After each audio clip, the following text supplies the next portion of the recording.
Welcome to the Team Engagement Podcast, where leaders of teams share their insights. We discuss 5 questions in about 10 minutes.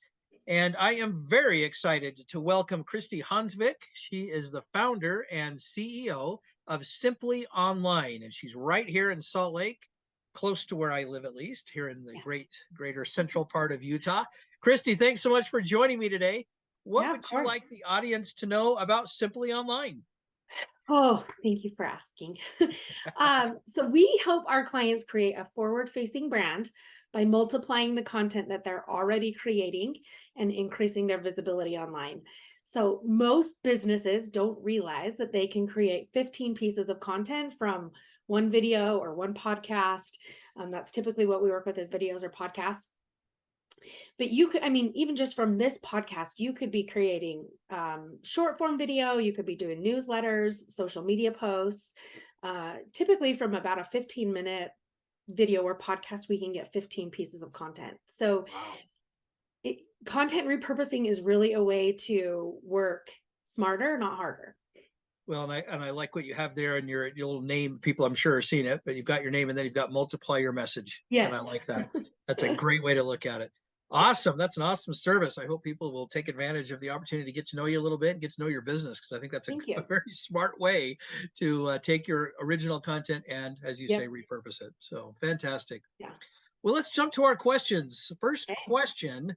Now, Kristy, I'm sure this has never happened to you, but once in a while, people sometimes have a conflict with a coworker or maybe a manager or a leader or somebody like that. Is there a situation that you've run into where you've had a conflict, or maybe you've worked with 2 other coworkers that have had a conflict, and how you resolved it? Sure. So I have a team, I have 4 employees. And actually, just recently, this was over the summer, I had an employee that was not getting her tasks done on time for clients. And that caused a lot of friction, not only with me and the clients, but within our team as well. But I believe in open communication. So I believe that as long as you are open and honest about what you are talking about, you can find a solution. So we sat down, we had a conversation about it. I was very blatantly honest that this is not working. We either need to fix this, find a way to fix it, or we need to end our relationship because it's clients need to be getting their deliverables on time. So we had a meeting, we talked through it. We ultimately decided that we would have, her and I would have daily check-ins. So we meet every morning for about 10 minutes is all, just on Zoom. It's really quick to talk about what's on docket for the day and if she has any questions or what she's experiencing. So we essentially, we talked about it openly, but we came to a solution together that worked for both of us that also made sure that the clients were getting their deliverables on time. That is an awesome solution. And whether you realized it or not, you hit on something really important, which is recognizing that every individual, every team member is a little bit different.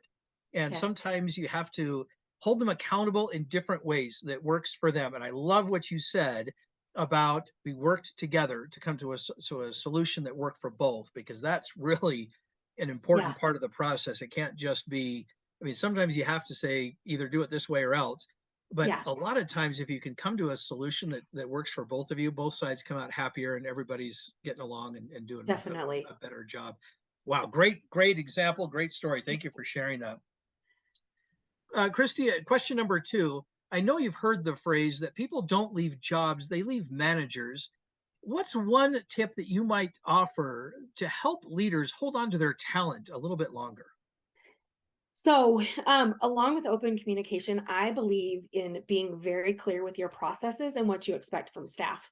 So, have gone through this year. I've really focused on creating SOPs for my team, making sure that everything is documented the way things need to be done, timelines, deadlines, all of those things. And I believe that by me being clear with my processes and them understanding what their job is and what needs to be done, it's happiness on both sides because they're not confused. It kind of takes the question element out of it.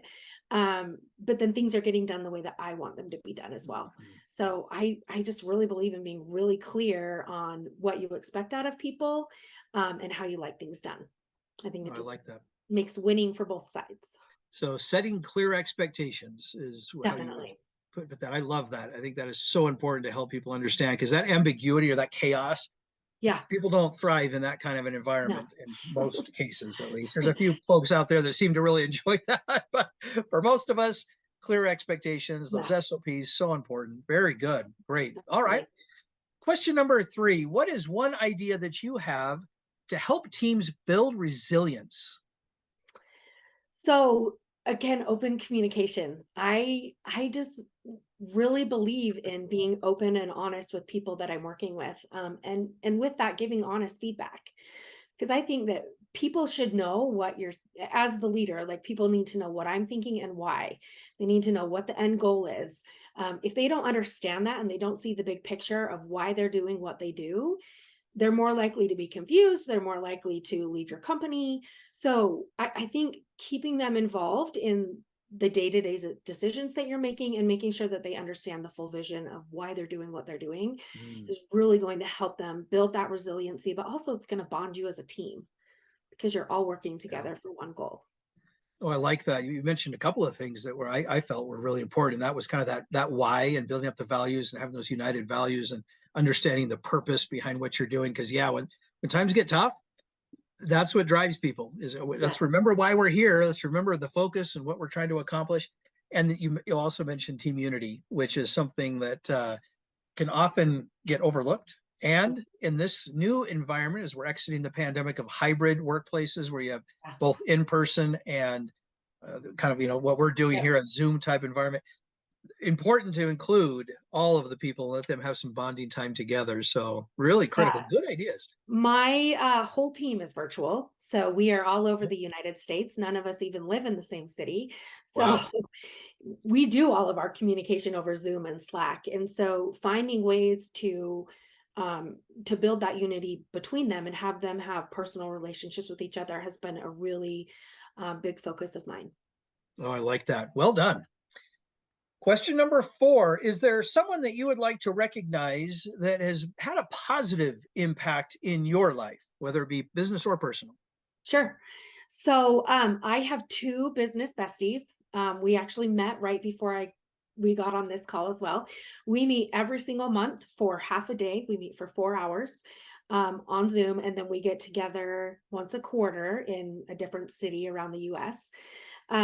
But anyway, they have made a huge, huge difference in my life because I mean, we've been doing this for a couple of years. So not only do we know each other's businesses inside and out, but we also know each other personally. And I love that I can get on our monthly meeting with them and just be vulnerable about this is what's working in the business, this is what's not working in the business, and getting that honest feedback from them. And I know that my business would not be where it's at today if I didn't have them, if I didn't have those relationships and the just their input and feedback on my business. So I just love them to pieces.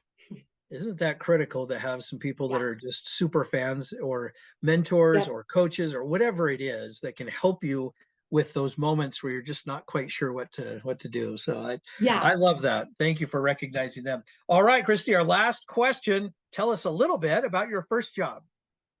Like my very first job Sure. ever. Yeah, Okay. either that or your first paid job, whatever you want to define it as. But Okay. Well, for my very first job was at Winter Dairy. You're a Utah local. I don't know if you know that I know them, yes. place. Okay. So I started working there when I was 15 in their country store, and I just helped in the store. Well, sometimes we prepared foods. People would come in and buy milk or bread or whatever. We'd check them out. I absolutely loved it. I worked there all through high school. Um, and it was honestly one of my favorite jobs. Oh, that's The country great. store is no longer around, but Yeah. it was good while it was there. Well, it's a great company, and it's interesting. I've obviously done this podcast for quite some time, talked to a lot of folks. It's interesting to hear the experiences of the first job, positive Yeah, and negative. And I'm glad you had a good experience. I For did. others, they kind of learned what they didn't want to do the rest of their life by That's that very time. true. I So, definitely don't want to be working in a store for the rest of my life, but it was a perfect job through high school. oh, definitely. And that's a good point as well, that there's different times and seasons where different Yeah, kinds of jobs make sense. So, for sure. Kristy, this has been fantastic. Thank you so much for taking some time to be with me today on the podcast. How can people find you? So connect with me on social media. My handles are all at I am Kristy Honsvick. You can also, if you want to, go to my website. I have a free download there. Well, actually, I don't think it's available, but the link is getsimplyonline.com/33 ways. That's going to tell you 33 ways that you can repurpose your content. So a lot of people don't realize that there are that many ways to repurpose, and that many things you could repurpose. So Oh, go wow. check that Yeah. out. And because there is so much mileage that you can get out of every piece of content that you're creating. Well, I got to get that because 33, I never would have guessed 33. I could probably get to Yeah. 6 on my own. Yeah. Yeah, ideas. That's why there's agencies like mine, because we think bigger. Yes, and that's exactly why you're here. That's great. Give us that Yeah. website address one more time. Getsimplyonline.com/33 ways. 33 ways. Very good. All right, Kristy, thank you so much for joining me on the podcast. Yeah, This of is course. Sean Richards with the Team Engagement Podcast, where leaders of teams share their insights. For more ideas, go to teamengagementpodcast.com. And we also invite you to subscribe or follow the podcast wherever you may be listening or viewing this. Thanks so much. Have a great day.